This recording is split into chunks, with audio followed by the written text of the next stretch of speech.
So the common man is on center stage, claims the minister.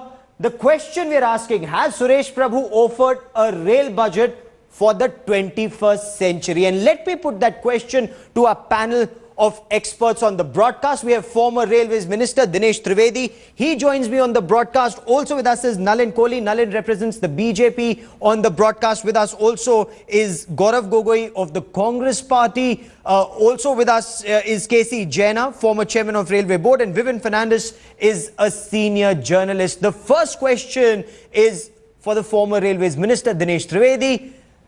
The Prime Minister, Mr. Trivedi, says that this budget has a concrete vision for technology upgradation. It puts the common man on center stage. He feels it puts speed, scale, service and safety on fast track. Your take? I can only tell you that the government has not understood the potentiality of Indian Railways. And not only this government, I think the political system. My first question is, have we done anything to add 2.5% to the GDP?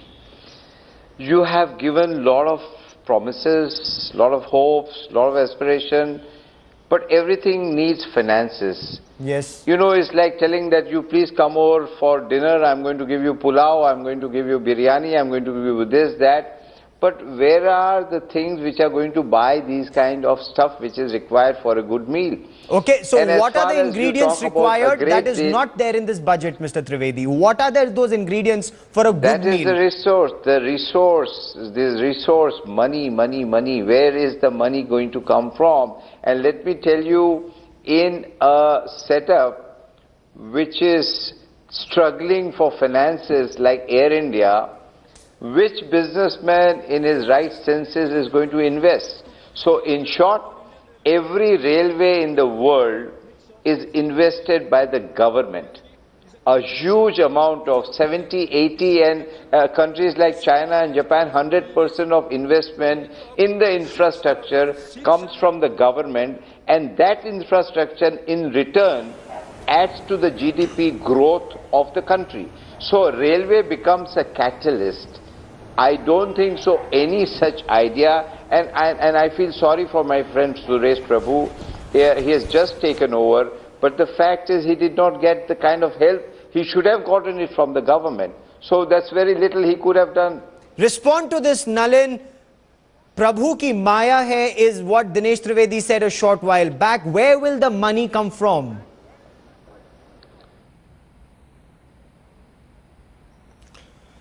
Well, first of all is that, Gaurav, and in all honesty, these debates that we have, everyone has fixed positions. We've still not, as an evolved democracy, be able to genuinely say we like this or like that. I don't think we can expect to hear something good from any of the opposition parties and they are entitled to say what they'd like to.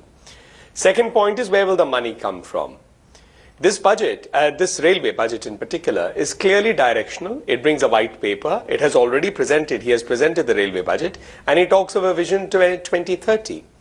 Obviously, it has to be planned to deliver the budget. The budget is just, the railway budget is just not a document that is read out.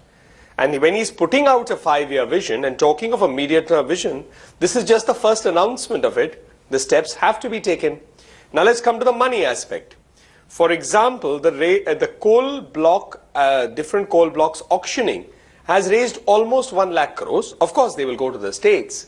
But this was something that did not take place earlier. So when you look at it creatively, honestly you implement it, and when you look at it from a thing that it has to go into the national exchequer to finance infrastructure or, in this case, the railways, it'll happen. 8.5 lakh crores is not even such a figure that India can't achieve.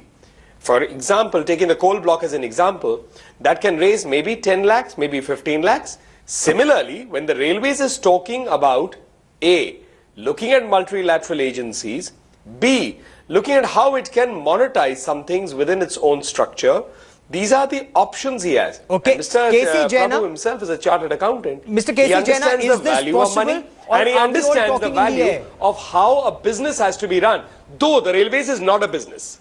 Okay, Mr. Jaina, are you inspired when you heard the Railways Minister in Parliament Was it something new? Was it something path breaking? Or as the Congress says, just repackaged, rehashed material? No, of course, most of the issues that were raised there or the suggestions made there have been made year after year. But of course, his presentation style and his focus was positively marked, and therefore that really set me thinking. But I must at the same time admit that what really worried me is the fundamental resource mobilization. Yes. Now you look at, I will not get into the multilateral funding or the other issues. I will only talk of the internal generation which the government is thinking of in the coming year. Now they are talking of a 17,000 crore in the internal generation, which shows an 85 million tons of freight traffic. Now tell me, Indian Railways have never achieved this. Yes. Even now, the achievement is about 40-45 million tons of year by year. Now to achieve 85 million tons of traffic is something which I really cannot think of. But if it happens, I will be very happy. Okay. Second thing is about passenger. Now passenger growth, if you see, they are pegged at 16.7%. Now really speaking, in the last up to 2012-13, the railways have been doing very well in passenger. But 13-14 and 14-15, the figures are stagnant. Now, or in some zonal railways, it is negative. In such a scenario, I really cannot think how the railways will generate 16.7% growth in passenger. So, Vivin, then is this then no new vision, no concrete goals to bring about a change? No, Gaurav, I think this is I'm putting that question to Vivian Fernandes. I'll come back to you in a moment, Mr. Jaina. Gaurav, I would say that this budget is a good diagnosis of what ails the railways. For example, Suresh Prabhu has said that the railways are broke or almost there. They're not able to generate profits, which is why they're underinvested. And a serial underinvestment feeds itself, resulting in chronic underinvestment. So he has presented a very good diagnosis. This is nothing new, but he has summarized it very succinctly. And he has himself posed a question to himself, hey Prabhu, ye kaise hoga? And then he has answered it. He has given us some prescriptions for not only for the cure, but also to bring about well-being. My question is, hey Prabhu, ye hoga kya? And there I feel that the minister is well-meaning. He is a finance professional. He understands finances. He says that it should be good. There are a lot of low-hanging fruit which should be plucked. But my main worry is not so much the minister's intention as the railway bureaucracy, which I think is one of the worst in this country, and it will never let things happen. But he's talking about a transformation. He's talking about a change. For example, this was also spoken about by the Sam Pitroda committee when Dinesh Trivedi was the railway minister. He had also said that the railways will require 8.22 lakh crore rupees as investment over 5 years. This Suresh Prabhu has proposed an investment of 8.5 lakh crore rupees over the next 4 years. How is the money going to come from? Yes. Obviously, the railways cannot generate it. But I feel that this country is very underserved by the railways. It is a profitable venture, unlike in Europe or in USA. Let's not take the example of China, because Mr. Trivedi says that in China, it's the government that has invested in infrastructure. That is true, but the Chinese government, the economy is very big, and the Chinese government has, suppresses this financial depression over there, and that is how it is able to generate a lot of money. In our country, I think there has to be competition. You got to involve not only the PSUs like Coal India, which he intends to do, but also the private sector, which again he intends to do. But let me quickly bring in Gaurav Gogoi for more on this. Gaurav, if we were to look at the story politically, no new trains, no increase in passenger fare. So this isn't a populist budget. Isn't this a clean new beginning?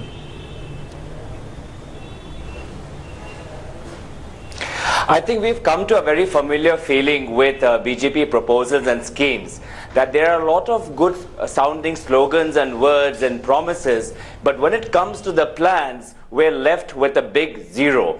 And if you come to this budget, this is absolutely, I find, a very modest and a very average budget, and it's confusing given the Prime Minister's top priority given in his previous speeches. Yes. Now, a lot has been made about that no new trains have been announced, and it is almost made it out to be as if it's a virtue. But let me describe here that the railways has two obligations. One is to be a commercial obligation, that it is profitable and profit generating. Second, it has a social obligation. There are many parts of this country which are off the grid, which have never seen a railway station and are not connected by roads. So it's the social obligation of the railways to connect and bring those people on board. No, but that social obligation is to see that those railways are on track. Those areas are being Announcing it in a budget speech is not social Secondly, obligation being fulfilled. Sorry, let me 150 new trains announced every year. 50% Secondly, don't if even you want see to the light of day. If you want to second, exactly. So if you want to fulfill their social obligations, I thought that this government would make a reformist budget and really improve the finances of the railway department, which would mean that it would have stepped up its gross budgetary support. It's very surprising that it's 40,000 crores are being donated by the government, and the remaining 60,000 or no more is dependent upon on the private sector and on loans. No private sector is going to invest in the railways department till it becomes profitable on its own. Yes. So before we invite the private sector, the government needs to step up and increase the performance and the profitability of the railway sector. And lastly, this budget talked a lot about passenger amenities.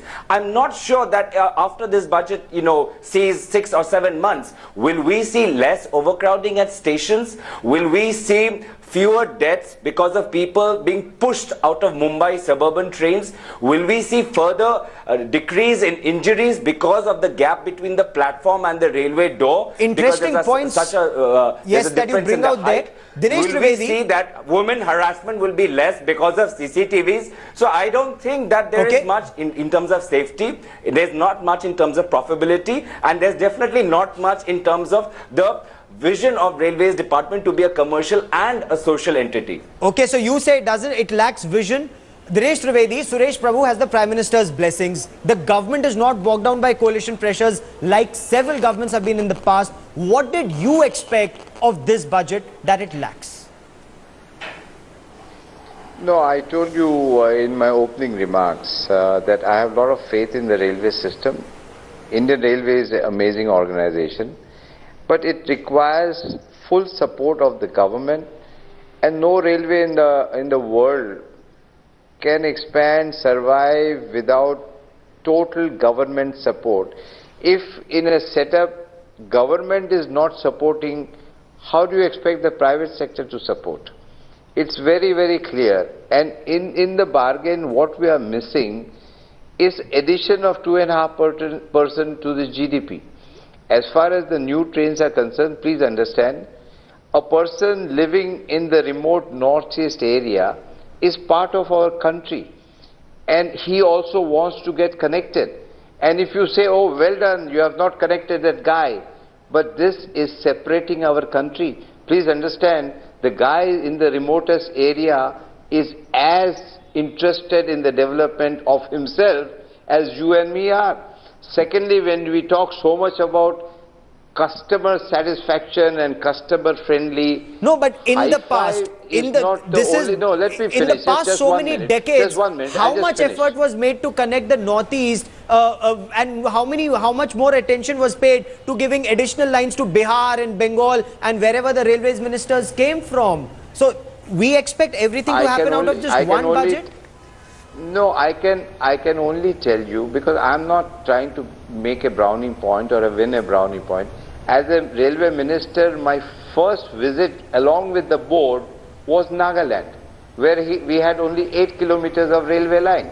So this is the area we should go to Arunachal. We have to make sure that we have to connect. And who can connect? It's only the government can do it. Railway by itself can implement, but if you ask the railway to get the money yourself, run yourself, add to the GDP, it doesn't happen. That is why I'm saying, I feel sorry for Suresh Prabhu. He's a brilliant chap, he's a good friend of mine, but under the circumstances, unless and until it is supported 200% by the government. And lastly, I'll tell you, make a difference between spending and investment. You have to invest in a seed which becomes plant, plant becomes tree, and the tree gives you the fruit. If you want that the plant will go by itself without looking after that plant, then you are the biggest fool. Okay, respond to this, Nalin Kohli. The panel is of the opinion that there are very high sounding names and schemes here, but nothing very concrete to build the railways, to once again pump in life into the railways. Let's go one by one. In terms of it, how would it happen? As Vivian had raised it, Mr. Fernandez, as well as Mr. Jaina. My point is very simple. Less than about 7-8 months ago, nobody could believe that 10 crore bank accounts or more than that could be opened in this country. It hadn't been done in 40 years. Bank nationalization was declared by Mrs. Indira Gandhi way back in the 70s. We couldn't still provide an account to every Indian or every Indian family. So this government wants to do things. Certainly questions will be asked of it. That's how democracy functions. But whether it does it or not will be known only as we traverse that path, not on the day we announce it. Second, I must compliment Mr. Gogoi. He raised some pertinent questions about safety, about the Mumbai suburban trains, about all of it. They are genuine questions and points that he has raised. And these are real problems. Perhaps if the leadership of the Congress party over 5 decades that gave railway ministers had identified issues like this, we won't need to deal with these issues today in the 21st century. But we have to deal it. So at least I'm happy to say that we are seeing the opposition party. There are people like him there who can identify problems. So there's hope in that party. Let's go third to what Mr. Dinesh ji is saying as a former railway minister. He said at the end that Mr. Prabhu is a brilliant person. So then why doubt his brilliance? No, but where is the money coming from? That's the question that everyone on the panel is asking. Plan. Mr. Jaina, nobody is convinced, whether it's Mr. Jaina, Vivian Fernandez, Gaurav Gogoi or Dinesh Trivedi. All of them are asking one question: why would the private sector want to invest in a loss-making railways? In fact, Dinesh Trivedi has said, just a second, Mr. Gogoi. Let me finish railways my point. is going the airlines way. Let me finish my point. On the money part, Mr. Sawant, I'm telling you right now, this question what you are asking about money would be asked for everything that we say, because the finances of the state exactly are not in the pink of health. They were, but they are not. So we have inherited that, but we are still saying that we will do it. So it obviously you have to credit the government that they must be planning something. I said judge us for what we do, and don't judge us only on the announcement of the day of the announcement.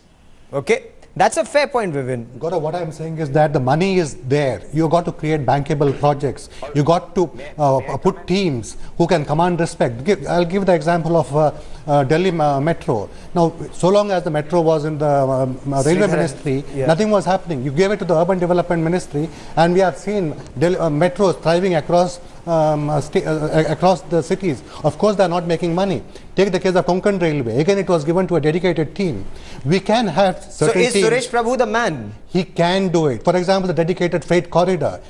I mean, so long as it is with the railways, is not going to happen very soon, because as the Kakotkar committee said, the Indian railways have a implementation bug. I'm sorry, I do not agree with Dinesh Trivedi that we have a great railway bureaucracy. No, our railway leadership is given to turf wars, rampant departmentalism, bureaucratic solutions, but I do not know whether he has got the steel in him to deal with the railway bureaucracy, because this bureaucracy can defeat any minister. The only minister they could not deal with, defeat was Lalu Prasad Yadav. Okay.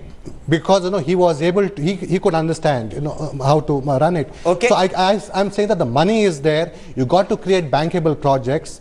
And you got to create those kind of structures. Do you agree with this, Dinesh Trivedi? The money is there, the money can be generated. It's the bureaucracy of the Railways Ministry that needs to be dealt with.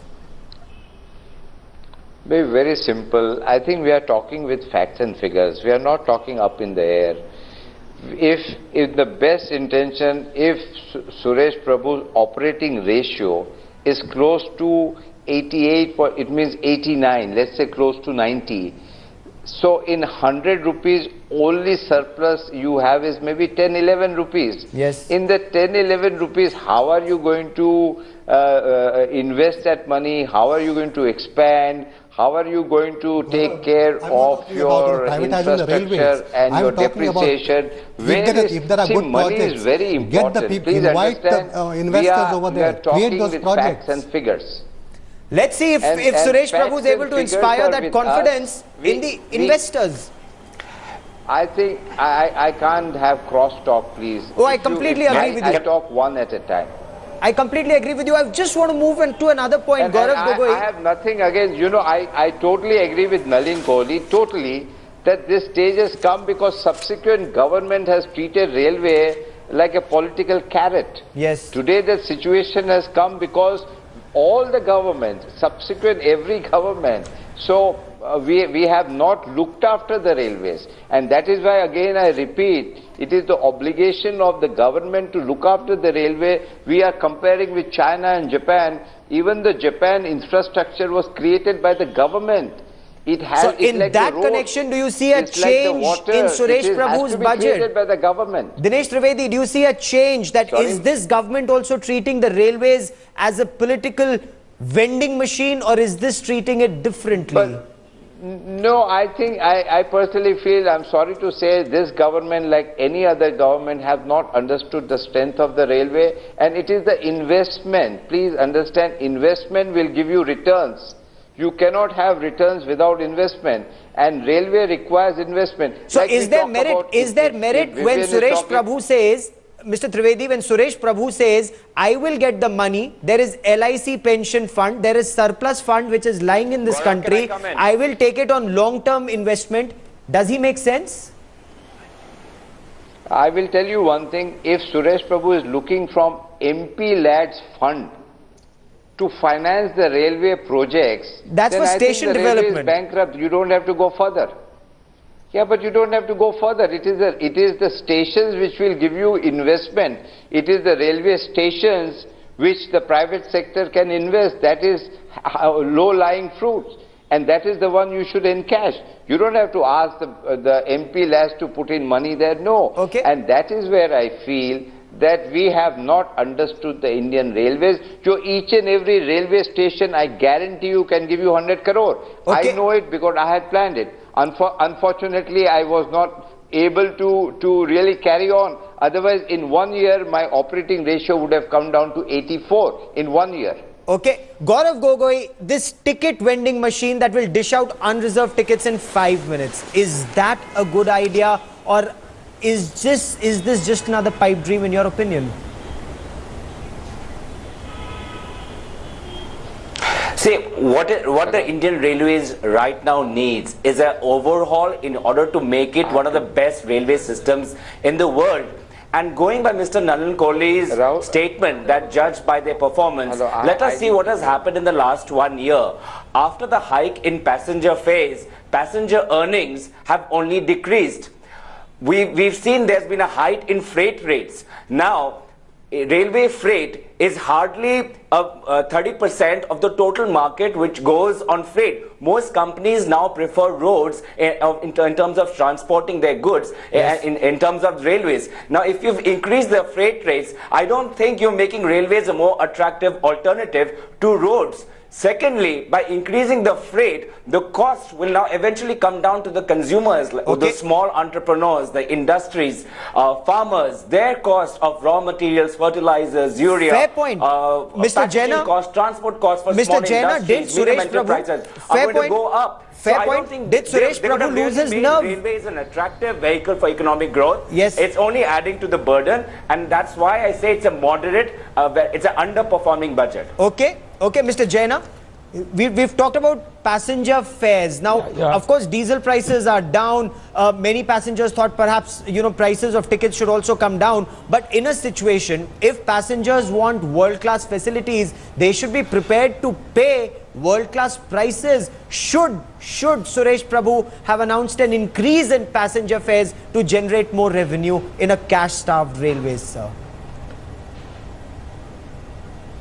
You see, the passenger fare increase is really necessary now because the fact remains that the passenger figures are stagnant for the last 2 years. So therefore it calls for it. But then if he has bitten the bullet and he wants to take it without doing it, I think we should give him a chance, because I think it is essential that the diesel price having come down is a factor which we will have to factor while we look at the future. Okay. So on a scale of 10, how much would you give this budget, Mr. Jaina? No, I would rate it at 7. 7. Gaurav Gogoi, on a scale of 10? I would, on the style of it, I would give it a 8, but on the substance of it, I would give it a 5.5. 5.5. Okay. Vivian? I would give it, let's say 8 for the fact that Suresh Prabhu did not do any kind of grandstanding, did not announce new trains, because there's no point. Last year, for example, there was a 47 lakh decrease in number of passengers because they cannot get into the trains, they don't have the capacity. But everything depends on the implementation, and that's why I keep my fingers crossed. Okay, Nalin, I'm sorry you don't get to vote. I would like to thank all my guests for being a part of this broadcast. So anything between 7 to 8. But I'll thank Mr. Gogoi for giving us almost 7 on an average. 7 on an average is what the Congress Party 13.5. I think it was fairly on style, I can give you 10. Thank you. More than 10 on style. Okay, so on a positive note, I'd like to thank all my guests for being a part of the broadcast.